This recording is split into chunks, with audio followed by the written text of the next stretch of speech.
up and looks quite satisfying as well. It is also nice that cleaning the roof also included cleaning the skylight windows, which we integrated into the roof.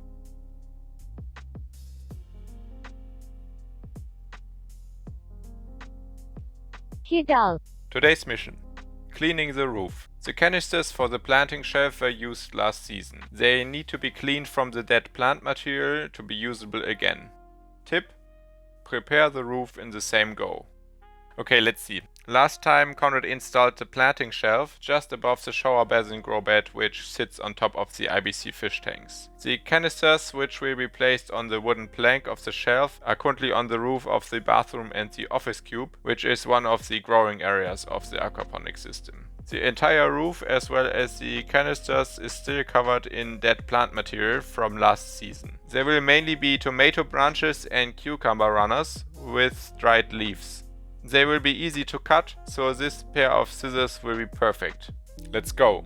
Okay, so there's quite a lot of plant material covering the entire roof area. I will keep most of it and put it in the aquaponic composter module later. This will reuse the nutrients of the organic debris and also help reducing our waste here in this space. The branches and leaves can act as bedding in the compost drawers and the worms will feed on it as well. The water, which will be pumped through the compost, will soak the plant leftovers. This will make them soft again for the worms to consume. For now, the plant mass will be stored in these grey boxes and it's definitely too much to feed all at once, so it will take some time until all of it will disappear. I'm planning on planting another cucumber up here. The foliage and the branches from this season will be used next season, which closes the cycle. Of course, this will only be a supplement. There will be other input in the compost drawers, but this is still a good way to keep the nutrients instead of throwing them out.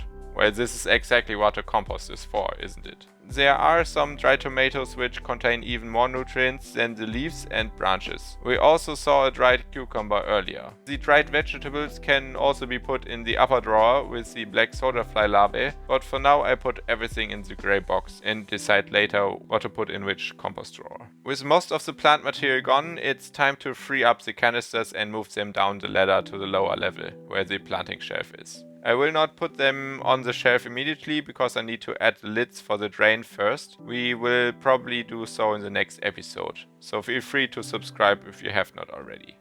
There were 7 canisters on the roof and there will be 9 on the planting shelf. The other canisters were not used yet, but they are already prepared.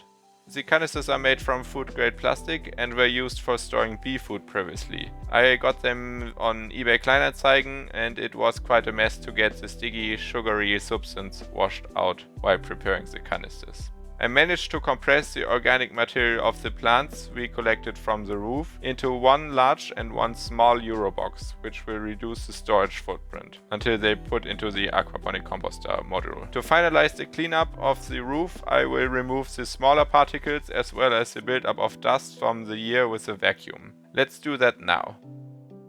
There is quite a thick layer of dust, which is mostly sawdust, I suppose. It feels very good to clean this up and looks quite satisfying as well. It is also nice that cleaning the roof also included cleaning the skylight windows, which we integrated into the roof. This lets more light into the bathroom and kitchen/office area below and also makes these rooms appear more tidy. Let's quickly grab the power cord and reel in the cable to finish up. This concludes today's mission. Subscribe for the next episode and leave some feedback in the comments below. You could also check out this video. Or if it's your birthday, maybe this one.